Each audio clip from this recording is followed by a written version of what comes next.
Hello everybody, and it is exciting news already. BattleBots has finished filming and it's going to be airing sometime in December, and BattleBots have just released some information about the season. 153 fights, 40 hours of programming. So impressive that they've managed to do this without infecting a single person. Like, oh my goodness, and I cannot wait to see the season. I'm so excited. It's going to be out sometime in December. Like, it's just happened so quickly. And also, some more exciting news, BattleBots has also been picked up by NBC/Universal, who hope to distribute it throughout the world, so more of us can watch it legitimately. Isn't that amazing news, isn't it? Right, some more amazing news. We hit 400 subscribers already. I swear last week I was just saying 300, but now it's 400, so thank you very much everybody. And third announcement, today we didn't have as many as last week, test box footage, so it's only going to be 6 robots today, but they are all amazing and I hope you stick around to see them. Let's see our first robot this week.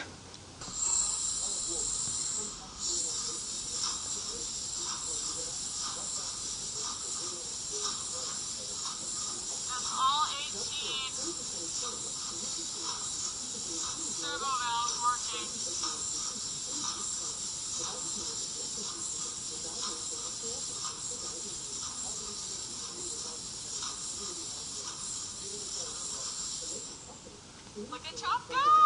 Ah! This is the first sign on the ground. That's already walking.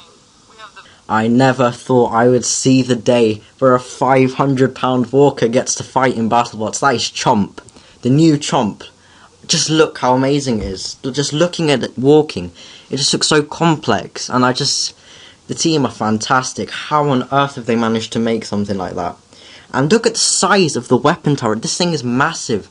I can't wait to see the power it has. It's gonna. If you thought Chomp before was powerful, this one's like double the weight. Look at the size of the weapon turret.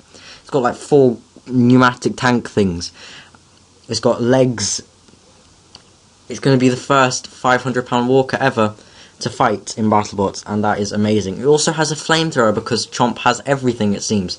The legs, don't fear, are protected by some kind of like ABS ring, I think. It's made of steel, it's quite tough, so they'll probably be protected from most things. The turret itself sticks out a little bit.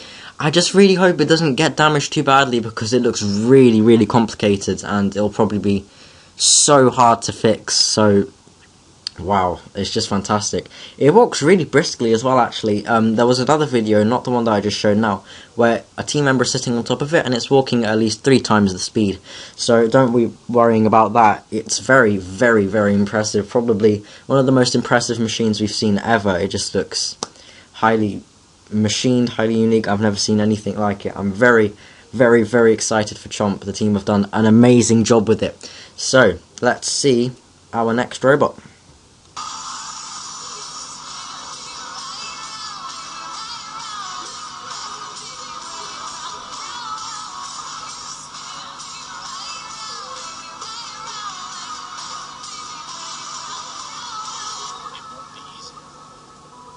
We're gonna have to fight the most dangerous robots of all time. That was, of course, Mammoth. I know it wasn't in the test box. Sorry, Mammoth is huge. So, Mammoth, that was actually from a while ago. They made like some kind of trailer thing for the 2020 season before it was postponed. And that was what Mammoth's upgrades were. Well, major upgrades were. It has of course, the flipper, lifter, spinner, egg beater. I'm convinced it's just an egg beater that's been stretched out. I'm still convinced that it's just a stretched out egg beater. So basically it has a lot more power now. It throws things through the air rather than like tipping them over. It throws things through the air. If you don't believe me, go see what it did to Gruff at Robot Ruckus. It was fantastic to see. It can self-right now really impressively. It can chuck a washing machine through the air. It can do all kinds of stuff, and Mammoth is just looking fantastic. In terms of how well it's going to do, I have no idea.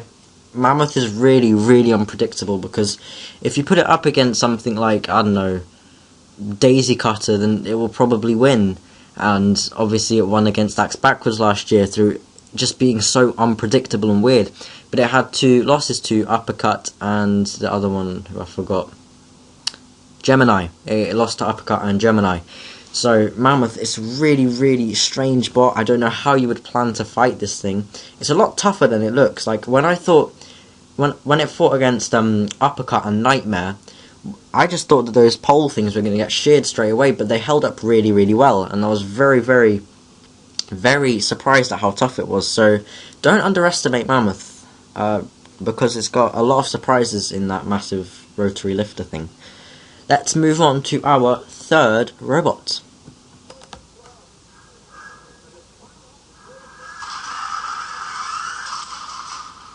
Holy crap! Okay, so that is Claw Viper, and Claw Viper has been one of the quieter teams here.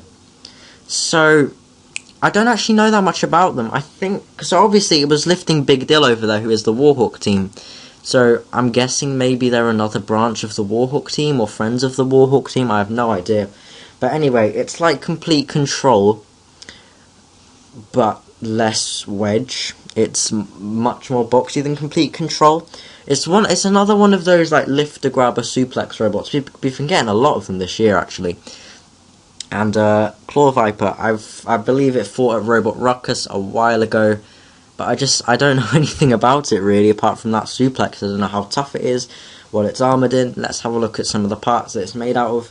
They said that motor up there in the top left next to the banana is actually a motor that most robots use for their spinners, but they're using 2 of them for drive, which is interesting. So it's either going to have absolutely jacked drive, or it's just going to be completely uncontrollable, like Gear Down for What, from BattleBots. And there are some custom like steel screws that hold the weapon in place, and the Claw Viper thing. I don't know how well it's going to do, because I don't know anything about it really. The team, they don't talk much. They've got a lot of pictures and things on their Facebook page, but none about how the robot actually performs, because we've not really seen it. So Claw Viper will be an interesting thing to watch out for. It's quite similar to Slammo and the Big Dill, so it'll be interesting to see how they do, but still, it's a pretty cool robot. Moving on.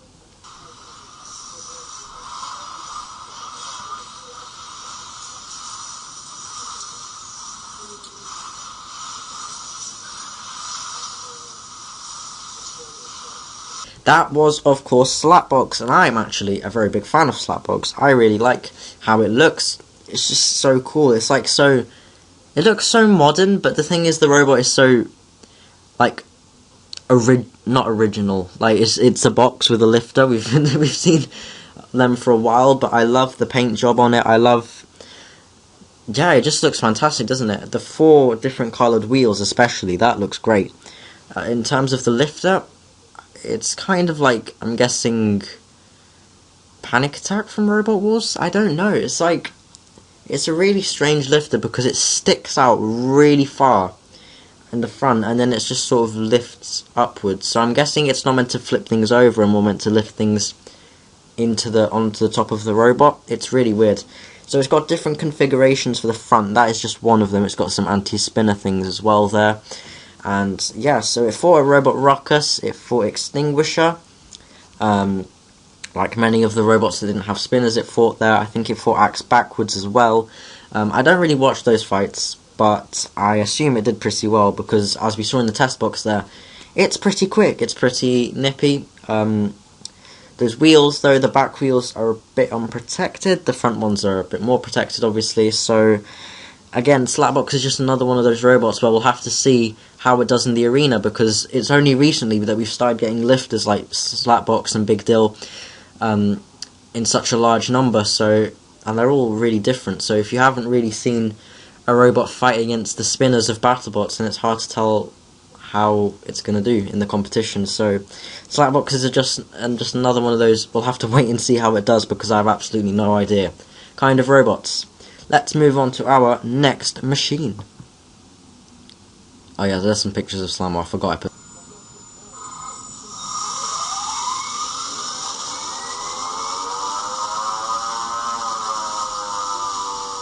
Right, Copperhead. Copperhead is awesome. Not a full robot test, obviously. I was watching Robert Cowan's YouTube video, decided to share that spin up with you because of how terrifying it was Like, oh my days. And also, I just wanted an excuse to put Copperhead in here, because Copperhead is fantastic. Just look at it. Look at it. Look at it, right? The black drum and the patina effect on the metal is just absolutely fantastic. The weapon guard is more protected now. It's all welded together much better. The top armor is tougher. They've got a new way of like pre-charging the robot, so hopefully it'll be more reliable. It's just really, really amazing. So Robot Cowan has a full breakdown in his YouTube channel if you want to go and see it. Another upgrade, electromagnets. It has electromagnets on the bottom that it can use if it wants to fight something that will probably flip it over. So it's got electromagnets if it needs them, that is. It doesn't always have them on, but it can use them if it needs. Copperhead is a really small robot. It's really compact. There we see the sponsors on the back. We have a good view of the pre-charge circuit, and of course the electromagnets. And that was a very, very, very quick spin-up time. I think Robert said it was about 4 seconds or something like that. Robert Cowan did. So again, Copperhead is just amazing. Another robot that I will definitely be rooting for this season. It is nasty. It is so small. Like when it fought against Gruff and Son of Waiachi, it just looks absolutely tiny. But that means it's very dense. It's got a lot of power. It's very well armored.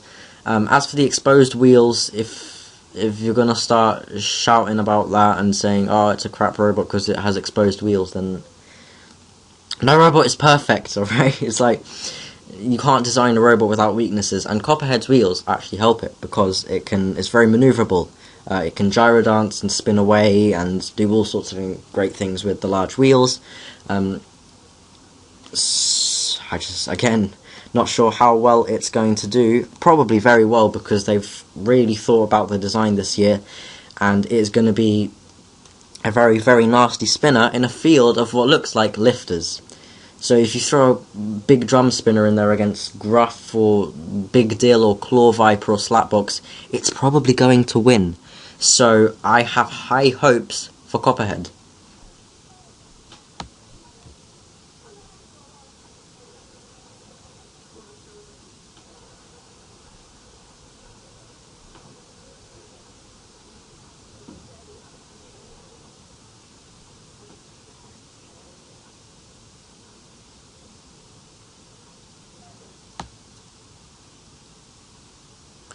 What we saw there was Bloodsport. We saw 2 clips of Bloodsport. First one was mullering a TV and giving everyone within a 3-mile radius poisoning, mercury poisoning. And the second one was of it self-righting. And they've proven they can self-right before anyone asks that. And the poll actually works, unlike Gigabytes, kind of. So yeah, that weapon bar was actually designed by Team Waiachi, I believe. Which is kind of cool, because it's like they're passing the torch to the next massive 3-prong spinner thing. So anyway, Bloodsport. Of course, last year it just used to be a circle with a bar spinner on it. Now it's got like this really cool complex shape. It's got the wedgelets at the front. It just looks generally more practical. It has an answer if its weapon doesn't spin up. And I remember last season, they actually had a few weapon startup issues. They were just kind of like hanging back for some reason. Hopefully they don't do that this year. As we saw, it is very quick spin-up time, very fast, very powerful. It destroyed the TV, and it will probably do very well, because look at the size of the weapon bar. It is huge. It's protected from all angles, and if the weapon bar fails, it can even push things around with the wedgelets. So Bloodsport, very practical design this year, as well as looking fantastic. So probably going to make it to at least the top 16. Unless they face like Black Dragon or Atom 94 or someone, then I can see them going very, very far indeed. Bloodsport should have made the top 16 last year. I feel like if it went up against Railgun Max or Uppercut in a 1v1 match, it would have beaten either of them. But unfortunately, just because of how it was drawn against both of them in a rumble at once, it just didn't do. It was just very unlucky. It got a bad hit, sent itself flying out of the arena. Looks more stable now, so they'll probably have a better chance of making the top 16. Anyway, thank you for watching. If you liked the video, then please like the video, and as always, subscribe if you liked it. There's been a lot of you joining the channel recently, and I really appreciate it, so thank you very much to everyone who has subscribed. Sorry there weren't as many robots this week. Hopefully there will be more next week. It's just that a lot of robots haven't been releasing testing footage recently, so hopefully we can persuade some more to release some more test box footage. So, thank you very much, and goodbye.